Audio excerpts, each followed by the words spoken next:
की परम महाशांति है। सभी का स्वागत है, परम परम स्वागत है एपिसोड नंबर 1367।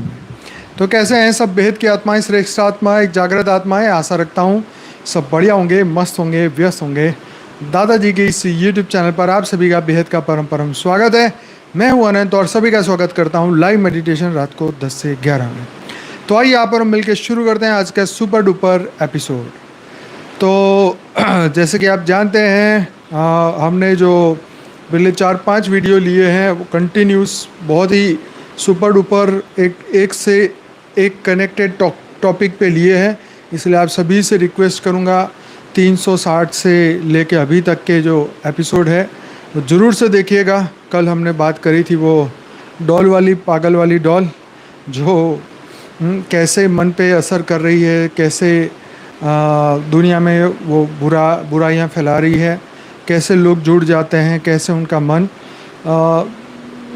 उससे आहत होता है, कैसे लोगों की मृत्यु हो रही है। तो ठीक है, जो हो रहा है दुनिया में उसको छोड़ के थोड़ा सा आगे चलते हैं और आज हम कुछ विशेष बात करने वाले हैं। तो भावनाएं, भय और आस्था ये मनुष्य में क्यों होती है, ये तीन चीज़ों को आज हम अच्छी तरह समझेंगे। मानव चेतना, मनोविज्ञान, अध्यात्म और मस्तिष्क की संरचना, और उसके बाद में समझेंगे कि भगवान ने आखिर मन ही क्यों बनाया। तो आज का ये एपिसोड सुपर डुपर होएगा। आज का एपिसोड थोड़ा सा छोटा होगा, शायद आधे घंटा, पौना घंटा मैक्सिमम। तो शुरू करते हैं आज का सुपर डुपर एपिसोड। और सभी से रिक्वेस्ट है कि पूरा वीडियो देखें, ऐसे ही ना चले जाना, क्योंकि आज बहुत कुछ सीखने मिलने वाला है। करते हैं फटाफट शुरुआत। तो भावनाएं, भय और आस्था मनुष्य में क्यों होती है। तो मनोविज्ञान की दृष्टिकोण से देखें तो भावनाएं मतलब इमोशन क्यों होते हैं। तो भावनाएं हमारे दिमाग का रासायनिक प्रतिक्रिया तंत्र होता है, जिसे केमिकल रिस्पॉन्स सिस्टम कहते हैं।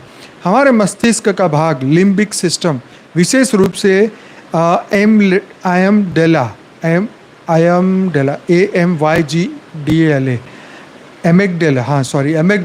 उसे कहते हैं। तो वो भावनाओं को पहचानना और उसको प्रतिक्रिया देने का कार्य करता है। तो ये लिम्बिक सिस्टम, इसके अंदर ये एमिगडाला जो कहते हैं वो एक फिजिकल माइंड, दिमाग के अंदर छोटा सा रियल में फिजिकल पार्ट होता है। तो वो ये कार्य करता है भावनाओं को पहचानने का और उसके बाद में प्रतिक्रिया। तो वो क्या होता है, भावना हमें यह तय करने में मदद करती है कि कब भागना है, कब लड़ना है, कब जुड़ना है और कब कुछ छोड़ देना है। तो भय, क्रोध, प्रेम और विरक्ति, ये सब कुछ कब एक्सेप्ट करना है, कब छोड़ना है, ये सब कुछ ये काम करता है। यदि आपको कोई बार बार डरा है तो मस्तिष्क चेतावनी स्वरूप डर की भावना पैदा करता है। यह डर सुरक्षा के लिए होता है, चाहे वह वास्तविक हो या भ्रमित हो। तो ये बात तो बहुत इम्पोर्टेंट है कि ये अगर डर नहीं होगा तो अगर जैसे शेर ने दहाड़ा ज़ोर से और अगर हम उस एरिया में है और हमें ये सुनते ही अपने अंदर भय, अगर डर पैदा नहीं होगा तो हम वहाँ से जाएंगे नहीं। अब फिर शेर के सामने जाओगे तो फिर पता ही है शेर क्या करेगा। तो वही वाली बात है। तो ये डर, ये भय जो है कहीं ना कहीं मनुष्य की हित के लिए बनाया गया था। कई बार लोग बोलते हैं यार भगवान ने क्यों बनाया, तो इसका आंसर मिलेगा। आध्यात्मिक दृष्टिकोण से अगर बापूजी के अनुसार देखें तो आत्मा में भावनाएं क्यों हैं। आत्मा मूल रूप में शुद्ध प्रकाश है, लेकिन जब वह देह में आती है तब उसे माया का बंधन मिलता है, जिससे वह भावनात्मक, वासनात्मक और मन, बुद्धि, इंद्रिय से जुड़ जाती है। इसलिए भावना इज इक्वल टू व्हाट, आत्मा, देह की स्मृति प्लस संस्कार। भय का मतलब क्या, भय इज इक्वल टू अज्ञान प्लस अधूरी स्मृति का परिणाम। और आस्था आत्मा की भीतर की सत्य की पुकार, इनर स्पिरिचुअल हंगर। तो आत्मा की भीतर की सत्य की पुकार, तो ये है आस्था। हर एक के अंदर अलग अलग तरीके से, किसी में प्लस माइनस होता है, अपने प्रारब्ध के हिसाब से, अपने संस्कारों के हिसाब से ये होता है। आधुनिक विज्ञान जो न्यूरोसाइंस है, उसकी दृष्टि से देखें तो मनुष्य मस्तिष्क के 3 स्तर हैं, जिसे रेप्टिलियन ब्रेन कहते हैं, जो मूल डर, भूख और सुरक्षा का कार्य करता है। लिम्बिक सिस्टम है, भावनाएं, जुड़ाव और स्मृति का कार्य करते हैं। और नियोकॉर्टेक्स जो सोच, विश्वास, भविष्य का योजना का काम करता है। तो इसे प्रीफ्रंटल कोर्टेक्स में ये लिम्बिक सिस्टम और आस्था, ये दोनों ही मतलब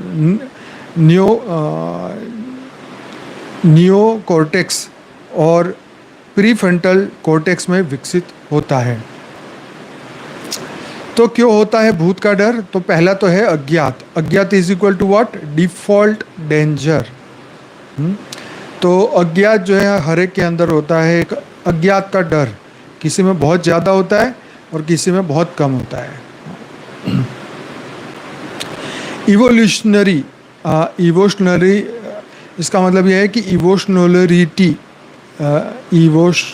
इवोशनरीली जो चीज़ नहीं दिखती वह खतरा मानी जाती है। आगे है अंतः, चाहे डॉल हो मतलब वो खिलौना, चाहे अंधेरा हो या असामान्य ऊर्जा की अनुभूत डर की भावना को ट्रिगर करती है।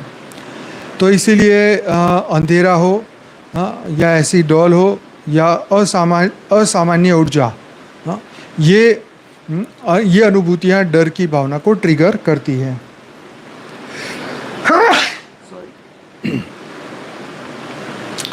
वेद शास्त्र और आत्मा विज्ञान की दृष्टि से देखें तो वेदों के अनुसार मन एवं मनुष्याणाम कारणम बंध मोक्ष, मतलब मन ही बंधन और मुक्ति का कारण है।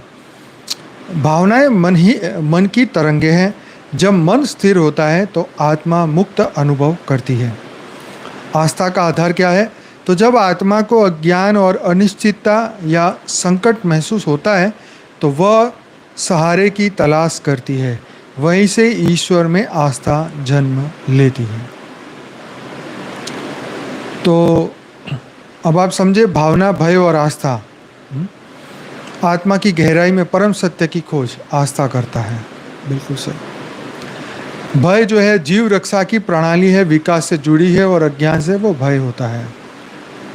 तो विज्ञान शरीर की प्रतिक्रिया को समझाता है। मनोविज्ञान मन और भावनाओं की प्रक्रिया बताता है। आध्यात्मिक ज्ञान बताता है कि हम इनसे ऊपर उठ सकते हैं जब आत्मा अपने सत्य स्वरूप, शिव स्वरूप को पहचान लेती है तब।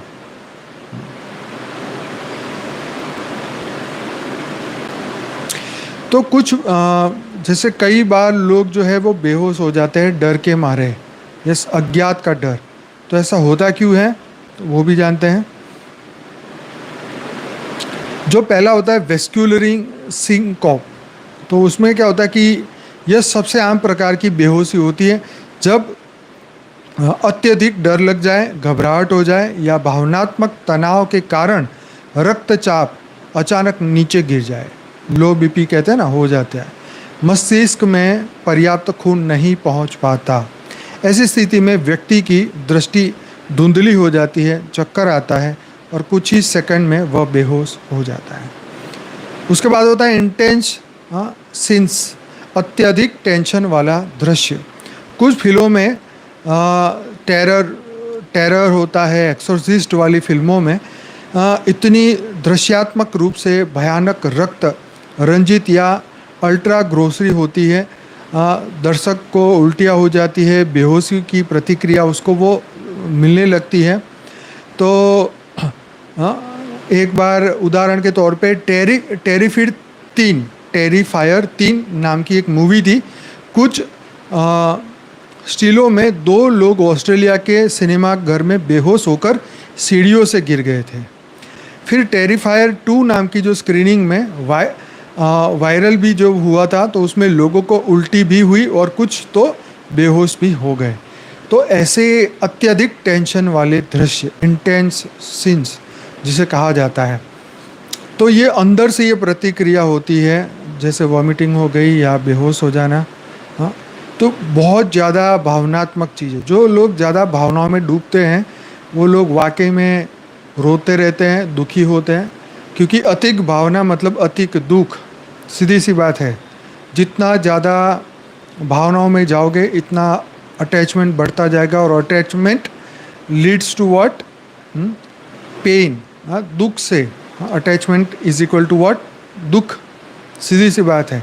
हाँ, शारीरिक प्रतिक्रिया और स्वास्थ्य जोखिम, हृदय रोग, निचला लो बीपी वाले, मस्तिष्क में रक्त प्रवाह की समस्या आदि ऐसे शारीरिक कारण होते हैं जिसके कारण बेहोशी या चक्कर आना अधिक गंभीर रूप से होता है।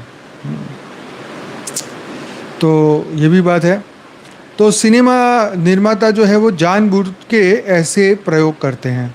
हाँ, तो निर्देशक अक्सर ऐसी दृश्य सामग्री बनाकर फिनिशिंग या टच एड रिव्यू के लिए दर्शकों को शौक या एक्सपोजर रिएक्शन को बढ़ावा देते हैं। कल भी मैंने बात कही थी, उदाहरण रूप में द ग्रीन इन्फोर्नो के निर्देशक ने एक फिल्म फेस्टिवल में बेहोश हुए दर्शक को बेज ऑफ ऑनर माना। पागल ही हो गए लोग। तो सीन के पहले चेतावनी का टैग देना चाहिए। और उसमें वैसे तो अब तो लिखता ही है, हाँ, जैसे बोलते हैं ना सिगरेट पीना स्वास्थ्य के लिए हानिकारक है, तो ये एडवर्टाइजमेंट उसके ऊपर लिखते हैं, परंतु लोगों को कोई फ़र्क नहीं पड़ता है। तो ये सब चीज़ों से हमें मतलब बचना चाहिए। आप कोई भी रील देख रहे हैं, एक्सीडेंट हो रहा है, फटाक से स्किप कर दो, मत देखो, कोई ज़रूरत नहीं है देखने की, ठीक है। उसके बाद ऐसी कोई भी लड़ाई झगड़े, हाँ, जो मतलब एक आपकी शांति को भंग कर सकते हैं, मत देखो, स्किप करो। हर चीज़ जो आपके सामने आए रिएक्शन देना ज़रूरी नहीं है, परंतु हमें आदत ऐसी पड़ गई है कि हम जो है वो हम जो है क्या करेंगे, उसको मानेंगे ही नहीं। जो इच्छा होगी वही करेंगे, मन होगा वही करेंगे। तो अब जैसे यहाँ पर एक बात है कि जैसे मिशन इम्पॉसिबल जो फिल्म थी, जैसे मैंने भी आपको एक बार कहा था कि वो जेम्स बॉन्ड वाली जब फिल्म देखने जाते हैं तो दो गाड़ियाँ टकराती है और वो ऐसे ऐसे सीन, वो प्लेन से गिरता है, पैराशूट से नीचे उतरता है और गुंडों को मारने के लिए ऐसे ऐसे मतलब दिमाग लगाता है, जो एक हाँ क्यूरोसिटी तो होती है ज़बरदस्त, एकदम सस्पेंस, थ्रिलर और ऐसी भावनाएं उसके अंदर डाली जाती है ना कि हमारा खून जो है ना ऐसे उसकी वो पिक्चर देख के इतना, मैंने पहले भी बोला था कि ये वाला जो है ना मिशन इम्पॉसिबल बहुत साल पहले आया था, मैं थिएटर में देखने गया था। वो पिक्चर जब देख के आई थिंक 12 बजे के बाद 12:30 ख़त्म हुआ, जब मैं गाड़ी लेके हम निकले वहाँ से, उस मतलब वो फिल्म का जो उसका इतना प्रभाव था कि उसको देख के मैं भी गाड़ी तेज़ चलाने लग गया। या कई बार ऐसा होता है कि कई गाने ऐसे होते हैं तो वो सुनते सुनते हमारी गाड़ी का रेस कब ज़्यादा बढ़ जाता है आपको पता भी नहीं चलेगा। तो इस तरीके की चीज़ें जो है ना अपनी भावनाओं को, वो ऐसे भावनाओं के साथ खिलवाड़ करते हैं और हम पागल है कि हम पहुंच जाते हैं क्योंकि हमें भी मज़ा आता है। क्यों? क्योंकि वो हमारे मतलब दिमाग के न्यूरॉन्स को एकदम हिला देता है और ऐसी परिस्थितियाँ मतलब नॉर्मल फिल्म देखने जाओ तो नहीं होती है, ठीक है। वो तब होती है जब मतलब आपकी सोच से परे के सीन वहाँ पे चल रहे हैं, तो उस वक्त जो है आपके दिमाग के न्यूरॉन्स को ऐसी किक मिलेगी, यस, तो हाँ वो डॉन बन गए वाली बात, तो एकदम बिल्कुल सही कहा। तो वो इंसान जो है ना वो चीज़ देखते देखते उसी की रियलिटी देखो, वो वास्तविक कुछ भी नहीं है, सिर्फ एक लाइट का रिफ्लेक्शन है और वो लाइट का रिफ्लेक्शन एक पर्दे पे हो रहा है और हमारे जैसे पागल लोग उसे देख देख के खुश हो रहे हैं। हाँ, अपना वो सोच रहे हैं कि भाई वो क्या बात है, क्या मस्त फिल्म है, लेकिन रियल में कुछ नहीं है। जैसे ही वो पिक्चर ख़त्म हुई सब ख़त्म हो गया, लेकिन दिमाग में जो छाप पड़ गई, वो दिमाग की जो छाप है वो किसी को 1 दिन रहती है, किसी को 2 दिन रहती है, हाँ किसी को बरसों बरस तक रहती है। कई लोग आपने देखा ना डुप्लीकेट हीरोइनों के, ये हीरो के डुप्लीकेट होते हैं, बच्चन के डुप्लीकेट, सलमान खान के, ये सब, तो ये सब यही चीज़ें हैं। हाँ, ये पिक्चर की हमने कल भी बात करी थी, सायारा मूवी जो भी है, तो ये सब बकवास चीज़ें हैं। पर क्या होता है कि जब तक हम खुद इसको महसूस ना करें, अब मान लो वो पिक्चर मैंने ना देखी होती तो मैं आपको क्या बताता। जब ये इसलिए बता रहा हूँ कि प्रैक्टिकली जीवन में जब हमारी उम्र की अवस्था अलग होती है तब ये चीज़ें होती हैं। मैंने देखा कि कई बार क्या होता है कि जब उम्र बहुत बड़ी होती है ना तो हमारी समझने की शक्ति बहुत कम हो जाती है। आप बड़े से बड़ा जोक्स मारोगे तो सामने वाला हंसेगा ही नहीं। हाँ, तो आप सोचो कि हम हंस हंस के पागल हो। जैसे छोटा बच्चा है, एक स्कूल में मतलब किसी की पैंट फट गई ना तो हंस हंस के पागल हो जाएगा, लेकिन हमें वो बातें सीरियस नहीं लगती। मतलब हमारी वो उम्र निकल गई तो उस वक्त छोटी सी बात को लेके हम पूरे दिन हंस सकते थे, लेकिन अब नहीं हंस सकते। हाँ, क्यों? क्योंकि अब हम सीरियस हो गए, हमारे ऊपर बोझ आ गया, हमारे ऊपर, आप सब जानते हैं। तो कहने का मकसद ये है कि हाँ, अलग अलग उम्र में जब हमें कुछ अनुभव नहीं होता जीवन में, तो हमारे ऊपर टेंशन नहीं होता, कोई स्ट्रेस नहीं, तो अपनी दुनिया में जी रहे, कोई टेंशन नहीं, ना कमाने का, ना बीवी, ना बच्चे, ना कुछ, तो भाई अपनी दुनिया में मस्त है ना। तो ये इस तरीके की चीज़ें मतलब हर उम्र में एक अलग अलग अनुभूति इंसान को होती है। तो यंगस्टर की इसलिए बात कर रहा हूँ क्योंकि वो जल्दी भावनाओं में डूबते हैं और डूबते डूबते खुद ही डूब जाते हैं। ठीक है, तो आगे बढ़ते हैं। तो अब भगवान ने मन क्यों बनाया? देखो, ये सब कुछ, सबकी जड़ क्या है? आखिर में मन ही तो सबकी जड़ है।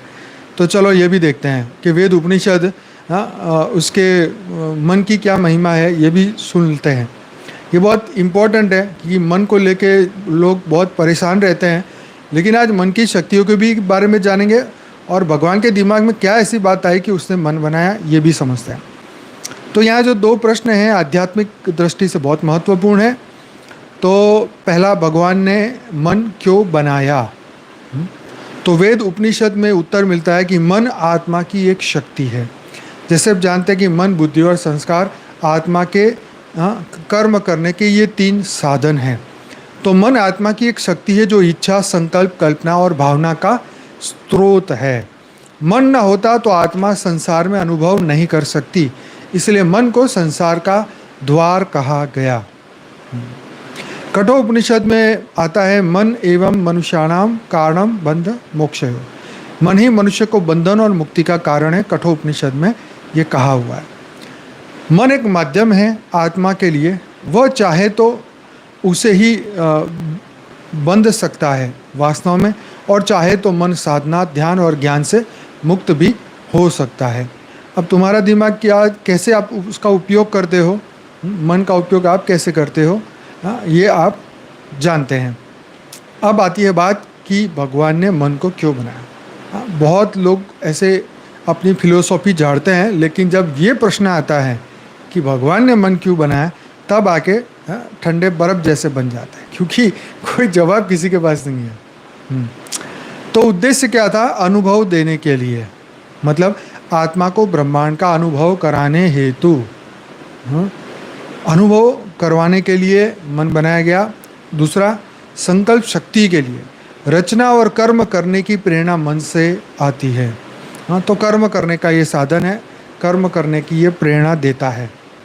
तीसरा आता है माया और परीक्षा हेतु, मन के द्वारा आत्मा को संसार में डालकर उसकी पहचान और परमात्मा से मिलन की परीक्षा होती है। तो माया में भी भगवान डुबाते हैं और उसके बाद तुम्हारी परीक्षा भी लेते हैं। तो ये मन की परीक्षा को पास करना है कि मन के द्वारा आत्मा को संसार में डालकर उसकी पहचान भी करवा सकते हैं और परमात्मा से मिलने की परीक्षा भी हो जाती है। तो इसका मतलब ये हो गया कि भगवान ने पहले तो तुम्हें ये दुनिया दिखाई, फिर उसमें अनुभव दिए, फिर साथ में संकल्प शक्ति भी दी, फिर माया भी भरपूर दी, और फिर अंत में तुम्हारी परीक्षा भी। हर जीव की परीक्षा होती है, हर आत्मा की परीक्षा होती है। जो पास हो जाता है वो ऊपर के लोक में जाता है, जो फेल हो जाता है उसको फिर चांस मिलता है, नया जन्म मिलता है, रीबर्थ मिलता है, फिर जन्म लो, फिर एक नया ट्राई। सनातन में तो जितने लेने इतने लो, कोई टेंशन ही नहीं है। दूसरे धर्म जैसा नहीं, बस एक ही है, ऐसा नहीं। गीता में कृष्ण कहते हैं कि मन एवं मनुष्य बंधुरात्मा, मन एवं रिपुरात्मनम, मन ही आत्मा का मित्र है, वही शत्रु भी है। तो ये भगवत गीता में 6.5 और 6 में लिखा है। ब्रह्म ज्ञान की दृष्टि से देखो, बापूजी के ज्ञान की दृष्टि से, तो परमात्मा ने मन बनाया ताकि आत्मा कल्पना, चिंतन और चुनाव कर सके। मन एक सृजन शक्ति है। जब यह ब्रह्म से जुड़ जाता है तब वह सहस्त्र ब्रह्मांडों का निर्माण करता बनता है। देखो कितनी बड़ी बात बापूजी के ज्ञान से ये चैट जीपीटी ने उठाई है कि मन एक सृजन शक्ति है। जब वह ब्रह्म से जुड़ता है तब वह सहस्त्र सहस्त्र हजारों ब्रह्मांडों का निर्माण करता बनता है। कितनी बड़ी बात है। तो मन तुम्हें क्यों दिया? क्या? ताकि तुम निर्माण करता बनो, तुम क्रिएटर बनो, क्रिएशन नहीं, क्रिएटर। आजकल यूट्यूब में बोलते हैं तुम कौन हो? Content creator. कंटेंट मतलब ये चीज़ें बनाने वाला। तो भगवान ने तुम्हें बनाया था ब्रह्मांड बनाने वाला। पर जब यही मन वासनाओं में, भय में, अज्ञान में, माया से जुड़ जाता है तब आत्मा खुद को भूल जाती है। अच्छा, वेद उपनिषद पुराण में नाम की महिमा क्या है? तो नाम जब की यहाँ पर बात हो रही है कि वेदों में नमो नमः शब्द बार बार आता है। इसका अर्थ होता है पूर्ण समर्पण। नमो नमः, नमो नमः। तो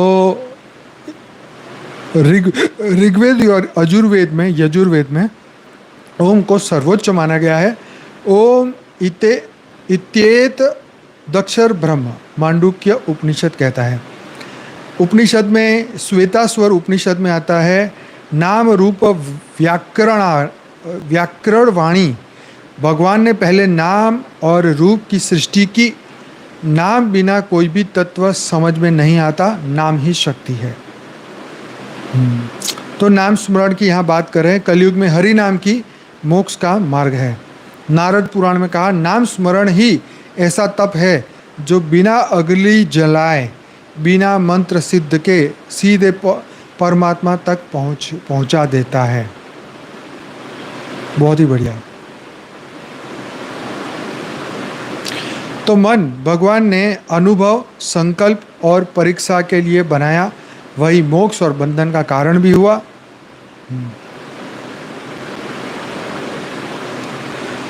अब थोड़ा मन की शक्ति के बारे में बात करते हैं, जो वेद, उपनिषद, गीता और आधुनिक विज्ञान भी स्वीकार करता है।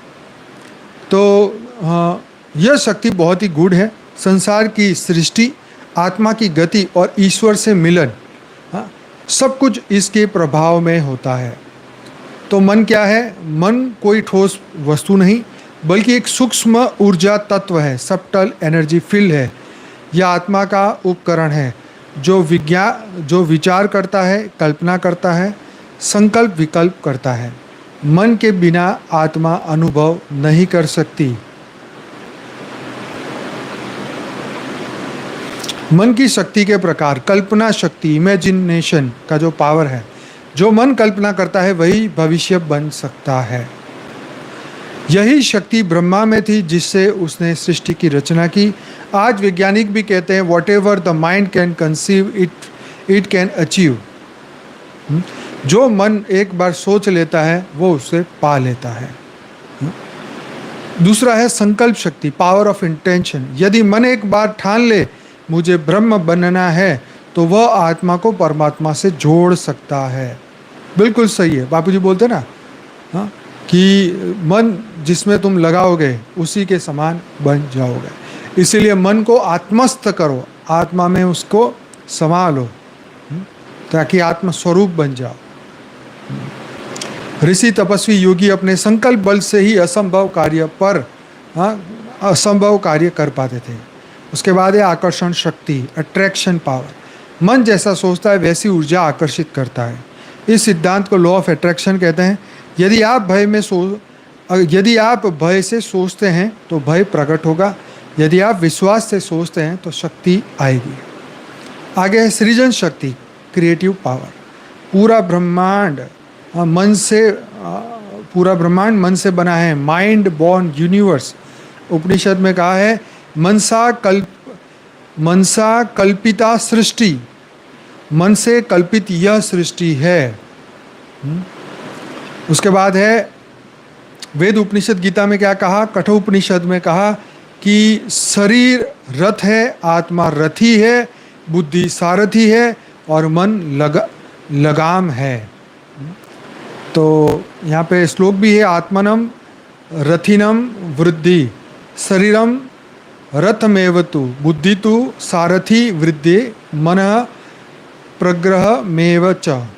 शरीर रथ है, आत्मा रथी है, बुद्धि सारथी है और मन लगाम है।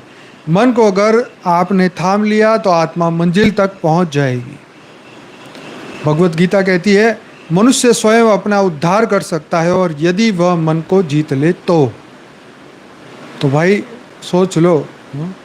आधुनिक विज्ञान बोलता है न्यूरोसाइंस और क्वांटम की दृष्टि से मस्तिष्क के न्यूरॉन्स मन के विचारों को इलेक्ट्रिकल सिग्नल के रूप में बाहर भेजते हैं। मस्तिष्क के न्यूरॉन्स मन के विचारों को इलेक्ट्रिकल सिग्नल के रूप में बाहर भेजते हैं। मस्तिष्क के न्यूरॉन्स मन के विचारों को इलेक्ट्रिकल सिग्नल के रूप में बाहर भेजते हैं, जिसे क्वांटम भौतिकी कहती है। ऑब्जर्वर की चेतना से रियलिटी बनती है, यानी मन जो देखता है वही सच बन सकता है। बहुत सही है लाइन है, जो मन जो देखता है वही सच बन सकता है। बापूजी के अनुसार मन ब्रह्मांड से भी तेज है, मन परमाणु से भी सूक्ष्म है। यदि आत्मा मन को ब्रह्म चेतना से जोड़ दे तो वह समय, मृत्यु और माया सबसे पार जा सकता है। बहुत ही सुपर डुपर बात है। यदि आत्मा मन को ब्रह्म चेतना से जोड़ दे तो वह समय, मृत्यु और माया सबसे पार जा सकता है। सभी लोकों, आयामों और ब्रह्मांड की यात्रा मन के संकल्प मात्र से संभव है। सभी लोकों, आयामों और ब्रह्मांड की यात्रा मन के संकल्प मात्र से संभव है। तो कल्पना की शक्ति भविष्य का निर्माण करेगी, संकल्प शक्ति तप योग साधना करेगी, आकर्षण की शक्ति जीवन में घटनाओं को खींचने वाली बन जाएगी, सर्जन की शक्ति नई दुनिया बनाने वाली चेतना बन जाएगी। मैं आपको बुरी चीज़ें देखने को इसलिए मना करता हूँ कि इससे क्या हो जाएगा, आप उसको अट्रैक्ट करोगे। आप अगर एक्सीडेंट को देखोगे, आप लड़ाई झगड़े को देखोगे तो कहीं ना कहीं मन ये सभी चीज़ों को आकर्षित करेगा। ये आकर्षण की शक्ति है जो फिर हमें उसमें उलझा देगी। तो आपको क्या करना चाहिए, सुबह उठ के 5 मिनट मैं मन नहीं, मैं आत्मा हूँ, मैं दिव्य चेतना हूँ, मैं परम आत्मा हूँ। तो सकारात्मक कल्पना करें, क्योंकि मन जो सोचता है वही बीज बनता है, वही बीज वो बोता है। तो आपको मन को ब्रह्म से जोड़ना है। परम शांति, बेहद की परम शांति, सोचो बोलो परम शांति मिल जाएगी। मैं आत्मा हूँ, मैं चैतन्य हूँ, शिवोहम सर्वोहम अहम ब्रह्मास्मि। ये चीज़ें आपको बार बार याद करनी है, बोलनी है। मैं परम प्रकाश का हूँ, परम लाइट का हूँ, मैं दिव्य हूँ, मैं चैतन्य हूँ और मेरे अंदर अनंत सूर्यों की शक्ति है। तो भाई आज का ये एपिसोड यहीं समाप्त करते हैं। आशा रखता हूँ आज का एपिसोड आपको अच्छा लगा होगा, क्योंकि आज का थोड़ा टाइम कम था तो उस हिसाब से आधे घंटे का लिया है। तो अब अगला आधा घंटा जो है आप मौन में योग करेंगे, परंतु मैं यहीं पर ही आज इस एपिसोड को समाप्त करता हूँ। जल्दी मिलते हैं। सभी दिव्य आत्माओं का बहुत बहुत धन्यवाद। वीडियो को लाइक करें, शेयर करें, दुनिया तक पहुँचाएँ। बेहद की परम महाशांति।